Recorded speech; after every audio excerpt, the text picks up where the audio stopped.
Hello friends, welcome to Pro Talent and I am Nitin Parmar. My dear students, आप सबका स्वागत है on this daily current affair module by Pro Talent. Here we provide you right kind of information from the exam point of view, ऐसी महत्वपूर्ण चीजें जो exam में आपको कनेक्ट करने में मदद करती है। ठीक है दोस्तों, आज हम ये 8 मुद्दों के ऊपर बात करेंगे। सबसे पहले हम ये बात करेंगे कि that government has put an ban on import of laptops and tablets. What are the reasons for it? ठीक है, कब से ये बैन लगेगा, किसने लगाया, ठीक है, उससे क्या क्या अचीव होगा, ये देखने की कोशिश करेंगे। Then we will talk about one of the very important environment related news item in the India which is called the Great Nicobar project. ठीक है, एक तरफ हम एनवायरमेंट डैमेज की बात करते हैं, पर दूसरी तरफ हम इकोनॉमिक ग्रोथ को मिस नहीं कर सकते। तो इन दोनों को बैलेंस कैसे करना, उस मुद्दे पे बात करेंगे। न्यूक्लियर सिग्नलिंग काफी समय से चल रही है। व्हाट वी हैव सीन, ठीक है, in Russia Ukraine war is a big trouble. ठीक है, तो उन ट्रबल को हम बात करेंगे। More importantly this is what we are discussing on the अगस्त महीने में, क्योंकि अगस्त महीने में आज से करीबन 78 ईयर्स पहले 6 अगस्त को सुबह सुबह 8 बज के करीबन 14-15 मिनट्स के आजू बाजू अमेरिका के ओपनहेमर साहब की मदद से बनाया गया प्रोजेक्ट मैनहट्टन के द्वारा लिटिल बॉय नाम का एक एटम बॉम्ब हिरोशिमा पे गिराया गया था। और उसके बाद जो कहर बरसा, उस कहर को आज भी हम याद करते हैं। So that is where the nuclear issue which is coming up, a big debate on the age of consent. This debate is very controversial. It is not unilateral. It is not going in a linear format. There are so many factors, ठीक है, which we have to take into consideration. फिर 2 महत्वपूर्ण bill जो introduce हो चुके हैं, ठीक है, biodiversity bill and data production bill. उसके बारे में कंट्रोवर्सी किस चीज की है? जर्मनी में आरिहा शाह का एक कस्टोडी का इश्यू है, हम उसके बारे में बात करेंगे। ज्ञानवापी मुद्दे के ऊपर और ट्रम्प साहब के ऊपर किस तरीके के आरोप है और उस आरोप से क्या होगा, है ना, क्या वो अगला इलेक्शन लड़ पाएंगे, हम उसके बारे में क्विकली बात करेंगे। सबसे पहली चीज, government, that is union government, imposes curbs on import of laptops and tablets।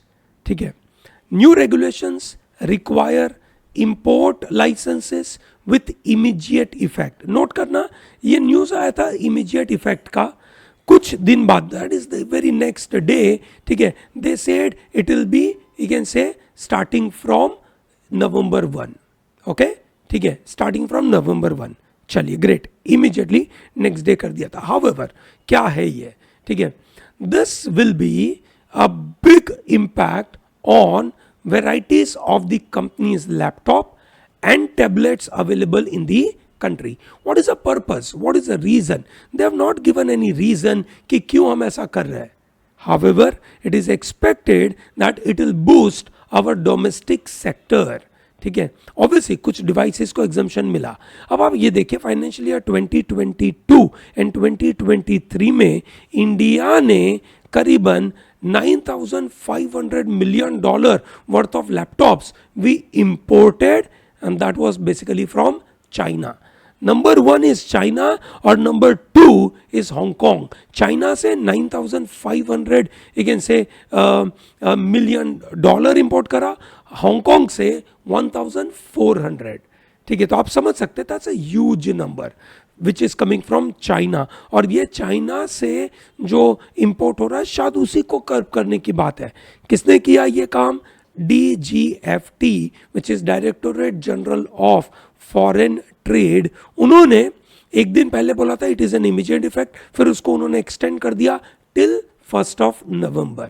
ठीक है, so now the import will be allowed without need for licence till November, और नवंबर के बाद इनको लाइसेंस लेना पड़ेगा। Now why this kind of scenario is happening? There are many factors. One reason is आत्मनिर्भर Bharat, self sufficient Bharat. ये कारण हो सकता है, बिल्कुल सही बात है, ये कारण हो सकता है। पर दूसरा महत्वपूर्ण कारण मुझे लगता है कि चाइना की तरफ से जिस तरीके के हमारे इंडिया में ये लैपटॉप्स बहुत आते हैं, और ये लैपटॉप्स इसलिए शायद आते हैं क्योंकि वहाँ से वो सस्ते होते हैं। सस्ते होने के लिए हो, मतलब शायद ये हो रहा है कि एक तरीके का चाइना वहाँ से कुछ सामान इंडिया में डंप कर रहा है।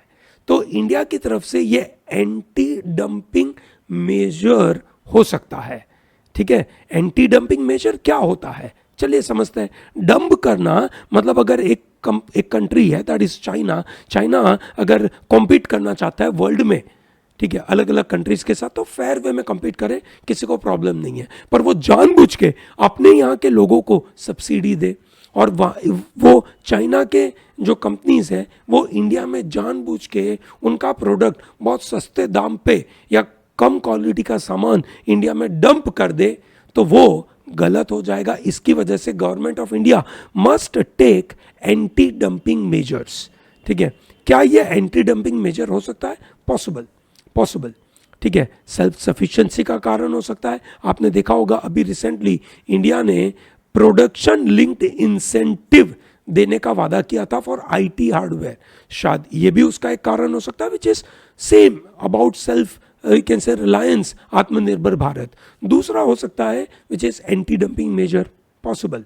ठीक है, so will have to wait and watch how the things are working out, but this is very important news item for you to know. The current lieutenant governor of Andaman Nicobar is admiral DK Joshi. ठीक है, और ये एक बहुत बड़ा project लेकर आ रहे हैं जिसको कहा गया the Great Nicobar project. This is a great Nicobar island, ये है पूरा आपका अंडमान निकोबार आइलैंड और ये आपका ग्रेट निकोबार है। ग्रेट निकोबार का जो लोएस्ट पॉइंट है this is known as Indira Point, ये आपको पता होगा इंदिरा पॉइंट। ठीक है, ये इंडिया का सबसे you can say lowest point है Indira point, and this great Nicobar point, great Nicobar is developed, ठीक है, in various ways. One, they are developing this particular region which is called गलथिया बे, इसको डेवलप करना है। फिर उसके बाद they are developing one very important part in Galathea bay which is called international container transshipment terminal बनाने की बात है। और उसके बाद यहाँ पे सेम एरिया में they are going to develop international airport, ठीक है, ये बनाने की बात है। एंड तीसरा, they are going to develop township in this region. So when they are developing all this all these projects, they are impacting environment. And when they are impacting environment, in what number they are impacting? 9 lakh trees are likely to be axed in this particular project. 9 lakh tree khatam ho rahe, and this is very crucial. This is going to be very crucial. Bharat में national green tribunal के खिलाफ, ठीक है, मतलब उस NGT के अंदर जो सभी एनवायरमेंट रिलेटेड मुद्दों के ऊपर बात करते हैं, जो भी केसेस एनवायरमेंट रिलेटेड चलते हैं, ठीक है, वो एनजीटी के पास जाते हैं, वहां पे ये केस पहुंचा है। हाउएवर, मेरा ऐसा मानना है कि एनजीटी में ये बातें तो चलेगी, पर ये great project, great Nicobar project तो आगे बढ़ने वाला है, ठीक है, रुकने वाला नहीं है। ये 72,000 करोड़ का ये प्रोजेक्ट है, ठीक है, जिसमें करीबन 9.64 lakh trees are getting destroyed. Okay, चलिए, ग्रेट, नोट करिएगा दोस्तों इस बात पे। अब बात करते हैं न्यूक्लियर सिग्नलिंग की। आपको याद होगा अगस्त 6 को B-29 प्लेन से अमेरिका ने हिरोशिमा के ऊपर एक बम लगाया था। उस बम का नाम था लिटिल बॉय, ठीक है। और जब यह बम लगा तो बम की वजह से इतना कहर बरस गया, एक साथ करीबन 70-80,000 लोगों की मौत हो गई। फिर उन्होंने कंटेमिनेटेड वाटर पिया, उसकी वजह से कुछ 60-70 हज़ारों की और मौत हो गई। और बाद में जो लोग डिसेबल हो गए, जो बड़ी परेशानियां हुई, वो तो बड़ी लेकिन से बुरी बात है, ठीक है। अब ये चीज़ को तो 78 ईयर्स हो गए, है ना, 6 अगस्त, ठीक है, उसके बाद ये आज 78 ईयर हो गए। ओपनहेमर मूवी की वजह से इसके बारे में न्यूज़ बहुत चलती है, प्रोजेक्ट मैनहट्टन के बारे में बात चल रही है, ट्रिनिटी बॉम्ब ब्लास्ट के बारे में बात हो रही है, ठीक है, इंडिया का भी न्यूक्लियर बॉम्ब ब्लास्ट के बारे में बातें चल रही है। So this is what you should know, है ना, I am sure you know about it. So here you can say mister Rakesh Sood provides his opinion on this very important part that you know when the wars are going on between various countries, so currently the war is going on between Ukraine and Russia, and there Russia, because it is a nuclear power state, it is signaling the use of nuclear, and that is dangerous signal, और उस signal को हमें रोकना चाहिए, ऐसा इनका major argument है। ठीक है, तो इनका आर्ग्यूमेंट क्या है? उनका आर्ग्यूमेंट है कि जो कन्फ्लिक्ट यूक्रेन में चल रही है that has led to the concerns about nuclear escalation, ठीक है, between major nuclear power, majorly it is Russia. ठीक है, during the cold war USA and Russia they are nuclear rival countries, है ना, they have actually you can say focused a lot in fighting, but later on the focus shifted on North Korea, Iran, India, Pakistan, because इन लोगों ने भी अपना nuclear power बढ़ाने की कोशिश करी। आपको याद होगा ईरान के ऊपर बहुत सारे सैंक्शन लगा दिए गए थे और ईरान के साथ एक JCPOA नाम का एक अग्रीमेंट हुआ था, उस अग्रीमेंट से अमेरिका निकल चुका था। तो प्लीज मुझे कमेंट बॉक्स में बताइए what is JCPOA। Lessons from Cold War has provided us an understanding that nuclear stability no longer seem to apply in the current political environment. Attempts by USA to deter Russia is failed, is heavily, you can say, not acceptable, और हमें ये पसंद नहीं आ रहा। US aims to prevent third world war, ये तो बहुत अच्छी बात है, and it is trying to limit the conflict escalations in this NATO Russian conflict. So this is not just Russia and Ukraine का conflict, it is NATO versus Russia का conflict. ये सनो याद है ना दोस्तों, नेटो ने बड़ा कमिटमेंट किया, किसको कमिट किया? यूक्रेन को, इसीलिए तो ये सब लड़ाई चालू हुई। सही बात है ना? तो दोस्तों ये नेटो एक तरीके से देखा जाए तो कहीं ना कहीं दिक्कत तो कर रहा है। तो दोस्तों फटाफट बता दीजिए अभी लेटेस्ट एंट्रेंट इनटू नेटो कौन सा कंट्री आया? NATO gradually provides military assistance to Ukraine against Russia's aggression. Russia issues various nuclear warnings and conducts various military exercises in response to Ukraine's actions. US warns Russia against use of this nuclear weapon. ठीक है, and NATO avoids no fly zones. सो एक तरीके से दोनों party की तरफ से कहीं ना कहीं गलती हो रही है। बाइडेन साहब is supporting Ukraine which is supported through NATO.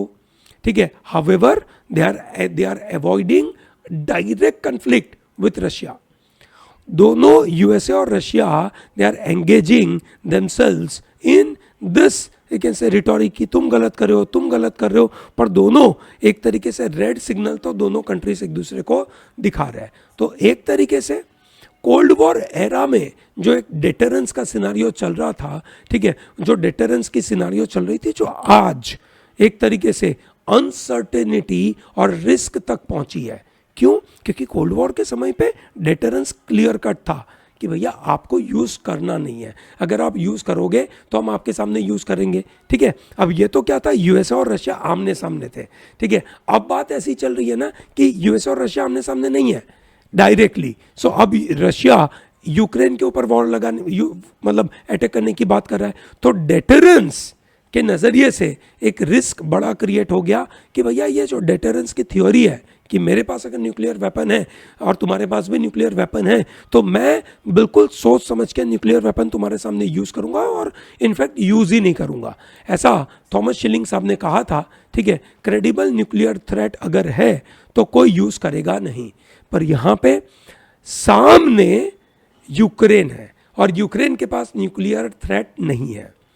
So cold war के समय पे रशिया की तरफ से नेटो के सामने लड़ने के लिए जो वॉर्सो पैक्ट यूज किया गया था, ठीक है, तो वो तो इवॉल्व हुआ, नेटो भी इवॉल्व हुआ, और आज यूक्रेन की क्राइसिस ने इस न्यूट्रलिटी कि नेटो के सामने जो वॉर्सो आया वो दोनों एक दूसरे को न्यूट्रलाइज कर रहे थे, वो पूरा तबाह कर दिया। अब रशिया का nuclear doctrine involves responding to nuclear weapon use and aggression threats as well. It is not just कि तुम्हारे पास न्यूक्लियर है तो मैं यूज नहीं करूंगा, ऐसा नहीं है। अब यूक्रेन के पास तो न्यूक्लियर है ही नहीं तो यूज तो कर ही सकता है। Russia considers escalate to de-escalate tactic. ठीक है, वो यूक्रेन को बोलता है कि मैं तुम्हारे सामने न्यूक्लियर बॉम्ब यूज करूंगा ताकि यूक्रेन उस बात को डिस्केलेट कर दे ताकि वो लड़ाई ना करे। USA rejects this matter saying that it has a potential for uncontrolled escalation. क्योंकि आपने एक बार डर लगाया और सामने वाला अगर झुका नहीं तो तुम्हें वो डर को आगे बढ़ाना पड़ेगा और वो डर इतना बढ़ जाएगा कि आपको न्यूक्लियर वेपन यूज करना ही पड़ेगा. तो यूएसए इस बात को बोलता है कि प्लीज मत करो ऐसी बातें. ठीक है, US cautiously supplies sophisticated weapon, है ना, कॉशियसली अप्लाई तो करता ही है. जैसे आपने सुना होगा उन्होंने एक तरीके से वो जो क्लस्टर बॉम्ब्स यूक्रेन को सप्लाई करने का वादा किया था, ठीक है, तो वो रशिया को नहीं पसंद आ रहा है और रशिया बोलता है कि इसीलिए तो मैं न्यूक्लियर बॉम्ब यूज करूंगा. रशिया की ये जो रेड लाइन है is evolving due to failed military objectives. एक तरफ रशिया खुद फेल हो रहा है मिलिटरीली, तो वो तो खुद यूज करेगा ही करेगा, और सामने अमेरिका उसको मदद भी कर रहा है. तो current nuclear signalling operates in uncharted political territory और देयरफॉर न्यू गार्ड रेल्स, नए रिस्ट्रिक्शंस लगाने की जरूरत पड़ रही है, ऐसा ये ऑथर का कहना है. This is very crucial. आप समझ पा रहे हैं किस तरीके की सिनारियो क्रिएट हो रही है. ठीक है, now coming to one of the very important debate going on in the country, which is debate about the age of consent. बड़ी महत्वपूर्ण डिबेट है दोस्तों. यह डिबेट कोई यूनिलैटरल नहीं है कि हमें 18 साल से एज ऑफ कंसेंट कम कर देना चाहिए. This is not just about you can say biological factor, और this is not just about cultural factor. This is psychological, this is biological, this is social, legal, economic matter. ठीक है, एक तरफ एक बंदे की अपनी ऑटोनॉमी है कि भैया उसको अपनी लाइफ के लिए क्या डिसीजन लेना चाहिए, क्या उसको कंसेंट देना चाहिए या नहीं देना चाहिए, सेक्सुअल एक्टिविटी में उसको कंसेंट देना चाहिए या नहीं देना चाहिए. एक तरफ उसकी ऑटोनॉमी की बात है, दूसरी तरफ पॉक्सो के अंदर, ठीक है, पॉक्सो के अंदर that is you can say prevention और sorry protection of children from sexual offences act के अंदर हम उसको प्रोटेक्ट करना चाहते हैं कि बच्चे के साथ गलत कुछ ना हो जाए. ठीक है, तो ये मुद्दा एक साइकोलॉजिकल फैक्टर है, एक सोशियोलॉजिकल फैक्टर है. ठीक है, कि एक बंदा है ना, एक लड़की, प्राइमरली यहाँ पे गर्ल की बात हो रही है, क्या वो एक कैपेसिटी पे पहुंच गई, साइकोलॉजिकली सोशल मैच्योरिटी आ गई, इमोशनली वो मैच्योर हो गई. ठीक है, कौन सी एज पे वो मैच्योर हो गई ये नहीं पता है, और इसकी वजह से एक ब्लैंकेट नंबर लगाना कि 18 साल के नीचे इसको 16 साल कर दीजिए, ये सही बात भी नहीं है. कोई भी नंबर लगाएंगे. देखिए दोस्तों, भारत में पहले आईपीसी के मुताबिक एज ऑफ कंसेंट वो 16 ईयर्स, है ना, ध्यान से समझना. आईपीसी के मुताबिक एज ऑफ कंसेंट वो 16 ईयर, बट व्हेन 2012 में पोक्सो केम, पोक्सो की वजह से age of consent has raise to 18 years. तो आज जो भी केसेस आते हैं वो पोक्सो वाले आते हैं क्योंकि उसमें 18 ईयर्स आ गया. समझ में आ रहा है दोस्तों. ठीक है, चलिए, अब पोक्सो के मुताबिक 18 ईयर हो गया. अब जो मैटर 18 के नीचे चलती है, कभी कभार उस सिनारियो में जो गर्ल है, ठीक है, वो मैच्योर हो गई इमोशनली, एनाटॉमिकली, ठीक है, साइकोलॉजिकली, फिजिकली मैच्योर हो गई and she is taking decision. But then POCSO says, no, you are not 18, so your consent doesn't matter, and someone who has done anything with you with your consent or not, that will be treated as a crime, और उस बंदे को लंबी सजा हो सकती है, minimum 10 साल की सजा. ठीक है, तो इस मुद्दे को एक होलिस्टिक वे में देखना चाहिए. ठीक है, तो क्या करना चाहिए. यहाँ पे जो डिबेट चल रही थी, जो डिस्कशन चल रहा था, उस डिस्कशन में एक बड़ा महत्वपूर्ण मुद्दा आया. जब भी पोक्सो का केस आए तो उसको हैंडल कैसे करना चाहिए. The first investigation, the first discussion should take place, ठीक है, with the help of some, you can say not by the police but by some counsellor. और काउंसलर को बात करते करते एक अंडरस्टैंडिंग लेनी पड़े. ठीक है, अब ये बहुत सब्जेक्टिव सजेशन इन्होंने दिया. सब्जेक्टिव इसलिए मैं बोल रहा हूँ क्योंकि कोई भी बंदा ऐसा काउंसलर की तरीके से गया, उसने अपना सब्जेक्टिव ओपिनियन दिया कि ठीक है देयर वाज अ कंसेंट और देयर वाज नो कंसेंट. ठीक है, इस मुद्दे पे पहुंचना is a very difficult task, specially in the legal matter, क्योंकि यहाँ पे क्लीन कोई इंफॉर्मेशन नहीं है, दूध का दूध और पानी का पानी पता नहीं है, बहुत सब्जेक्टिव मैटर आएगा। पर यही तो सब्जेक्टिव मैटर इस मुद्दे पे लाना पड़ता है क्योंकि इतना कॉम्प्लेक्स मुद्दा है। You can't go in a pure black and white scenario, और इसी वजह से ये मुद्दा यहाँ पे बड़ा डेवलप हो रहा है। तो इन्होंने कहा कि ऐसा तो करना चाहिए, ठीक है। साथ में not just in the initial investigation but even in the later stage in the police investigation, then during the prosecution time and in the judge chamber, this matter has to be taken in a very different way. अब उनका कहना, जो यहाँ पे जो दो लोग थे, श्रद्धा चौधरी और भारती अली, उन्होंने जो डिस्कशन किया और डिस्कशन से जो उन्होंने अपने ओपिनियन दिए वो बहुत सब्जेक्टिव आए। इन सब्जेक्टिव मैटर को एक फ्रेमवर्क में कन्वर्ट करना और उस फ्रेमवर्क से कोडिफाई करना मे बी वेरी डिफिकल्ट, ठीक है, but I think it is not impossible for the matured people in our country. It may be difficult to make it in a system, but I'm sure the matured people, the mature legal industry will be in a position to take this matter in a right spirit and may possibly bring this issue of POCSO, जहाँ पे consensual matter के अंदर बहुत सारे लोगों को जो गलत जेल में डाला जाता है वो शायद रुक जाए, and then we may possibly bring a very positive output. ठीक है, इस तरीके का डिस्कशन, इस तरीके का मैटर देश में होना चाहिए, जो विच इज़ वेरी इंपॉर्टेंट। अब भारत में मॉनसून सेशन चल रहा है लोकसभा में, तो लॉ बनने की सीज़न है। लॉ बनने की सीज़न में एक बायोडाइवर्सिटी का एक अमेंडमेंट बिल आया। The biological diversity amendment bill 2021 was passed in Rajya Sabha. Now what is this matter all about? ठीक है, biological Diversity Amendment Bill 2021 is amending 2002 का बिल। 2002 में बायोलॉजिकल डाइवर्सिटी का बिल लेकर आए थे, जिसके तहत बायोलॉजिकल डाइवर्सिटी का मतलब हो गया कि हम बायोलॉजिकल डाइवर्सिटी को कैसे यूज करेंगे, ठीक है, उस यूज में क्या रिस्ट्रिक्शन होगा, ठीक है, उसके बारे में बात है।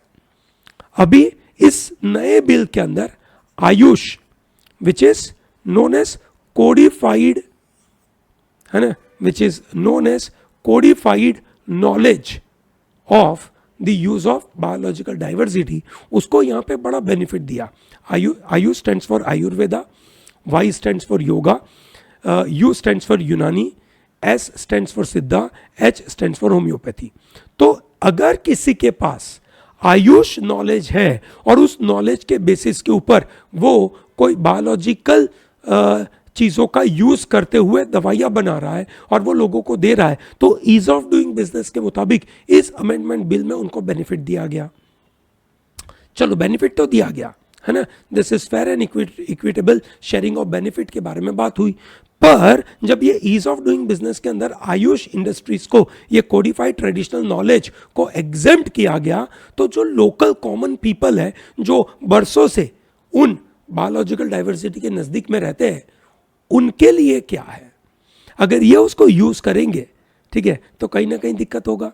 पतंजलि वाला जो कंपनी है दिव्या फार्मेसी, है ना, उसको 2016 के एक केस में उत्तराखंड बायोडाइवर्सिटी बोर्ड ने उनको एक नोटिस भेजी थी कि आपने बायोलॉजिकल डाइवर्सिटी में जो भी चीज़ें आपने प्रोडक्ट में यूज़ करी, आपने हमसे परमिशन नहीं ली, ठीक है, आपने परमिशन नहीं ली, उसके लिए उनके ऊपर केस ठोका कि आपने वायलेशन किया और उस वायलेशन में उनके ऊपर कुछ पेमेंट भी देना पड़ा, and they had to pay some money, they lost that case and they had to some pay money.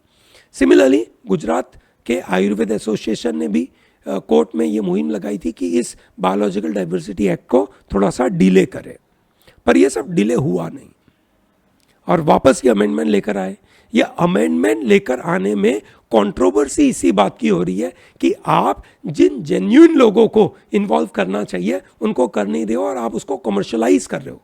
ध्यान रहे, बायोलॉजिकल डाइवर्सिटी अमेंडमेंट से एक्ट जो 2021 का है, जो अभी पास हुआ, उसके साथ एक और बिल पास हुआ विच is called forest conservation amendment bill, which is also limiting conservation scope of forest. तो एक साथ ये दो बिल एक तरीके से बायोलॉजिकल डाइवर्सिटी को और फॉरेस्ट कंजर्वेशन के हमारे एफर्ट्स को बड़ा हैम्पर करने वाला है। इसकी वजह से बहुत ज़्यादा इसके ऊपर अपोजिशन चल रही है। I hope it is very clear to everyone. समझ आ रहा है दोस्तों. Coming to another bill which is known as data protection bill. Lok Sabha में यह डेटा प्रोटेक्शन बिल इंट्रोड्यूस किया गया which is known as digital personal data protection bill 2023. क्या है? Digital personal data protection bill 2023 that has been introduce in Lok Sabha. और इस digital personal data protection bill के अंदर सबसे पहली बात आ रही है कि भाई there is data principal. Who are data principal? Data principal is like you and I, जिनका डेटा है ना, जो डेटा के ओनर है, they are known as data principal. Then comes data fiduciary, है ना. Who are data fiduciaries? This big firms, ठीक है, जिनको हम डेटा देते हैं, ठीक है, with certain trust we provide our data to them, whether it is Google or X or Meta, ठीक है, or anyone including ProTalent, you are giving data to us, or you are giving data to consortium of, you can say, some examination, that they are becoming data fiduciary. तो law ये बोलता है कि ये जो companies है, जो data fiduciary है, ठीक है, उनको क्लियरली मेंशन करना पड़ेगा अपने यूजर्स को, दैट इज डेटा प्रिंसिपल को, that what data are being collected and what they are being used for. User will get right to delete और modify their personal data. Entities failing to protect user data will face fine up to 250 crore rupees, which is huge per violation, है ना. per violation 250 crore. So that means ज़्यादा violation हुए तो बड़ा problem है. The bill proposes creation of Data Protection Board of India. They will ensure that data principal के data कैसे protect होंगे. It will strike off Section 43A of Information Technology Act 2000, which requires companies which manhandles or mishandles user data to compensate user. ठीक है. सो जो mishandle करते हैं, मैनहैंडल थोड़ी, यह तो डेटा की बात हो रही है, मिसहैंडल करते हैं तो, एंड मैनी यू कैन से facets of implementation will be prescribed through certain gadgets के नोटिफिकेशन के द्वारा. तो वो हम देखेंगे आगे क्या होगा, है ना. पर यह एक महत्वपूर्ण बिल है और इस बिल की कंट्रोवर्सी क्रिएट हो रही है क्योंकि लोगों को लग रहा है that bill is likely to create surveillance state. ठीक है ना. एक बिग ब्रदर स्टेट क्रिएट करेगा, ऑर्वेलियन स्टेट क्रिएट करेगा. कैसा करेगा? ऑर्वेलियन स्टेट क्रिएट करेगा. प्लीज मुझे बताइए, why did I use this word for surveillance state? Why did I use word call Orwellian state? Why did I use word call big brother state? Please explain me. Why did author use this? ठीक है, explain me. Great. सो एक और you can से news article है, please इसको पढ़िएगा. ठीक है, आपको ये पीडीएफ हमारे कोर्स में मिलती है, आप इस कोर्स से डाउनलोड कर सकते हैं. जर्मनी में ये जो धारा शाह है, उनकी बेटी,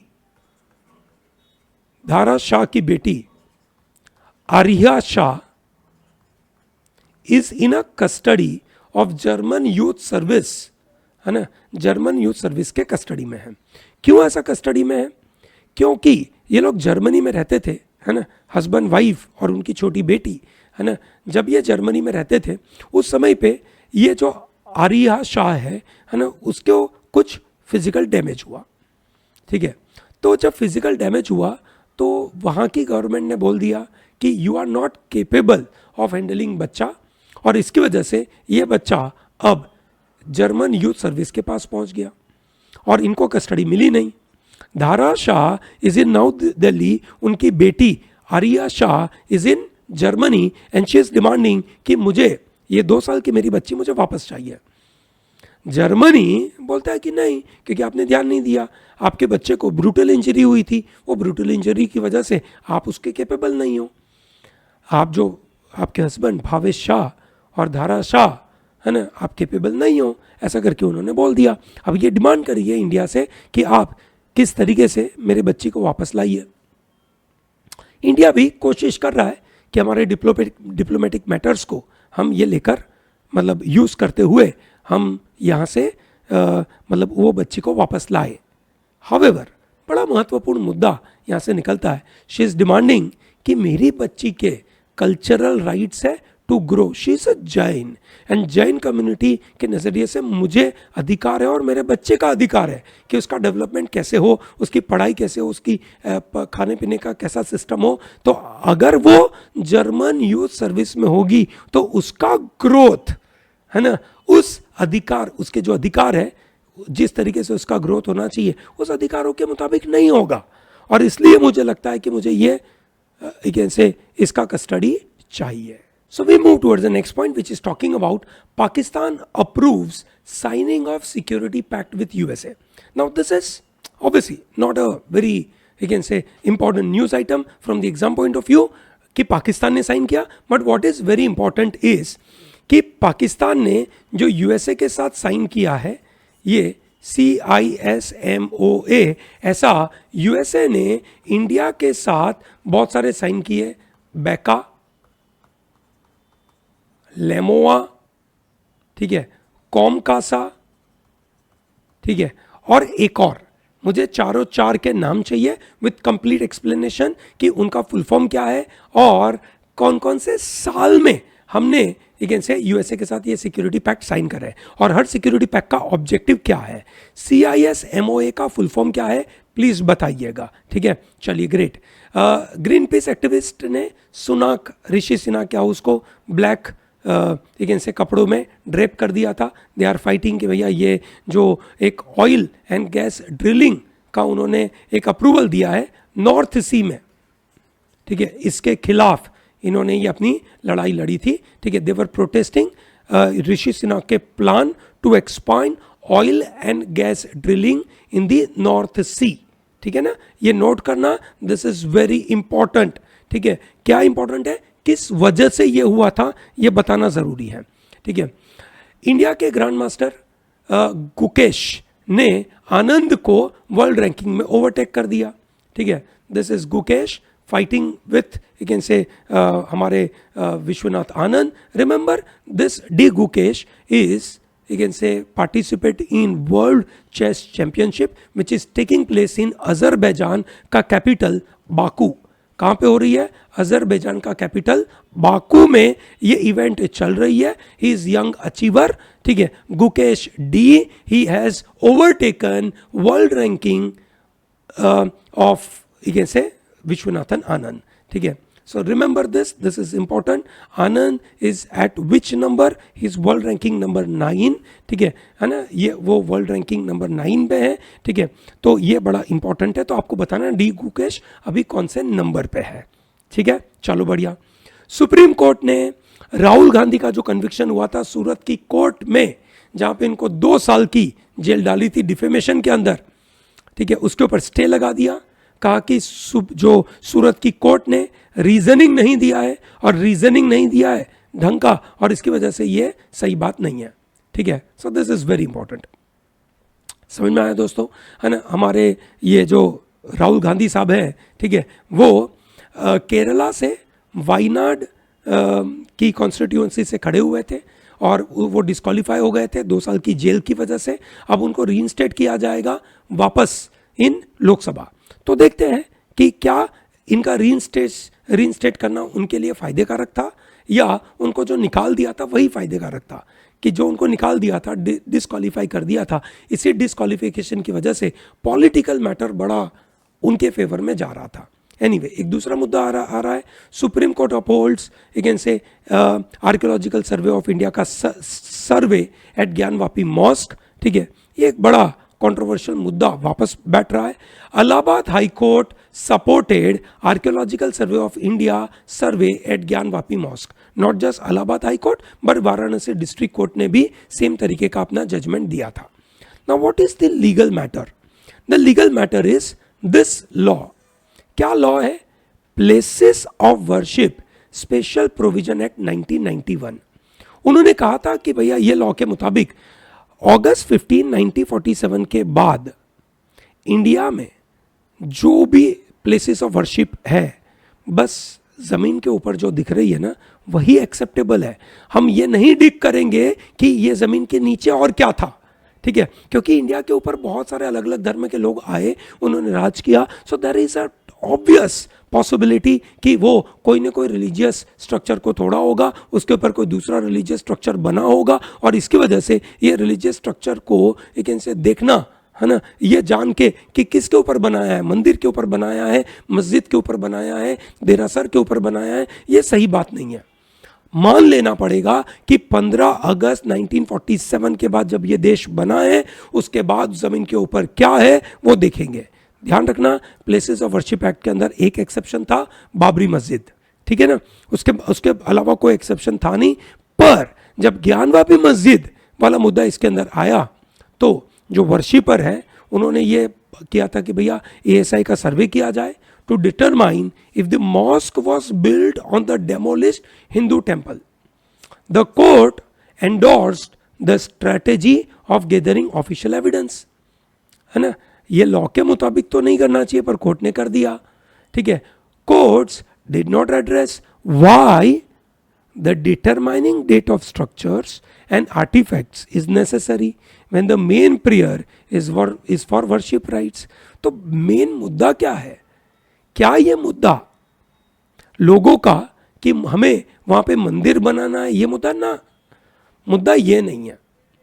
उस मस्जिद के जो वॉल है, उस वॉल में एक गणेश जी का मूर्ति है। बरसों से उस गणेश जी की मूर्ति की पूजा होती थी। ऐसे दो रास्ते थे, एक तरफ गणेश जी की पूजा हो सकती थी और दूसरे रास्ते से आप मस्जिद में जाते थे। अब वो बंद कर दिया था तो लोगों ने डिमांड किया कि वी वांट कि हम वर्शिप करें। अब ये वर्शिप करने के लिए जो अधिकार मांगा, उसके लिए ये लोग क्यों आर्कियोलॉजिकल सर्वे करने की कोशिश कर रहे हैं, है ना। कोर्ट का जो एक्शन है that is seen as encouraging motivated litigation against Muslim places of worship, तो वो एकदम बुरा दिख रहा है। Such application raises concerns of incremental injustice from the misuse of legal process, है ना, लीगल प्रोसेसेस को आप मिसयूज कर रहे हो और इंक्रीमेंटल इनजस्टिस कर रहे हो, ऐसा ये हिंदू न्यूज़पेपर का एडिटोरियल आपको बताता है। आपका क्या ओपिनियन है इस मामले में, बताइए।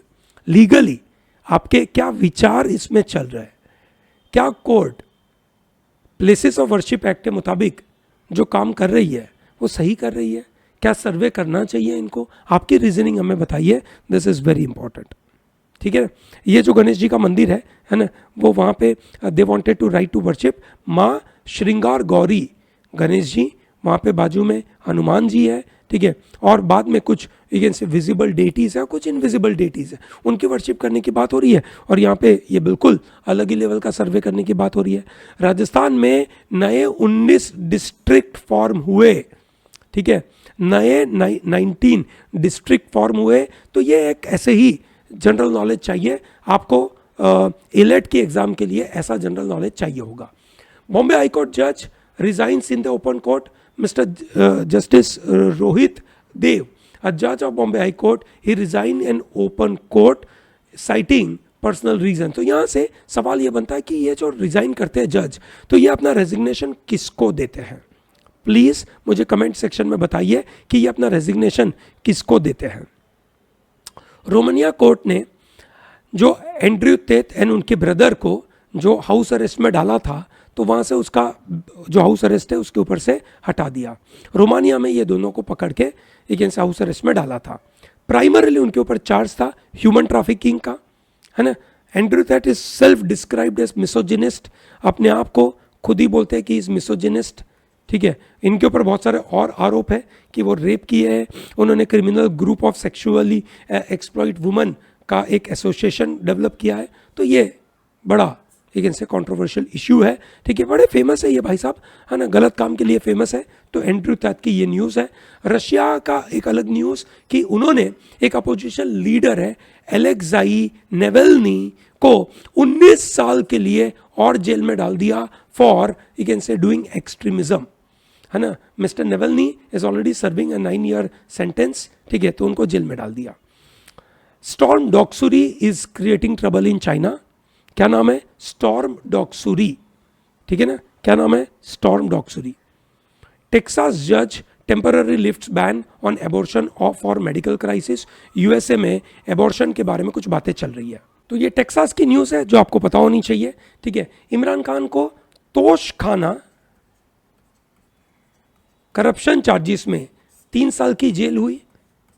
तोशखाना के अंदर इन्होंने जब अपनी सत्ता पे जब वो बैठे थे तो उनको जो गवर्नमेंट की गिफ्ट मिलती थी उस गिफ्ट को उन्होंने बेचे और उससे जो पैसा आया वो पैसा उन्होंने एक ऐसा गलत तरीके से यूज़ करा, या उन्होंने पूरा पैसा कितना आया वो बताया नहीं, ठीक है। तो 2018 से 2022 के बीच में उनके ऊपर जो buying and selling of gift के अंदर जो करप्शन किया, that is the Toshakhana case. Okay, so ये याद रखिएगा, काफ़ी महत्वपूर्ण हुआ, ठीक है। हमारे national security adviser mister Ajit Doval went to Jeddah, ठीक है, जहाँ पे यूक्रेन और रशिया की जो वॉर हो रही है उनके बीच में एक पीस डील डेवलप करने के लिए एक ग्लोबल साउथ का एक मीटिंग हुआ और उस ग्लोबल साउथ के मीटिंग में पूरा वर्ल्ड, है ना, ये मुद्दे के लिए इकट्ठा हो, इसके लिए, है ना, मीटिंग हुई।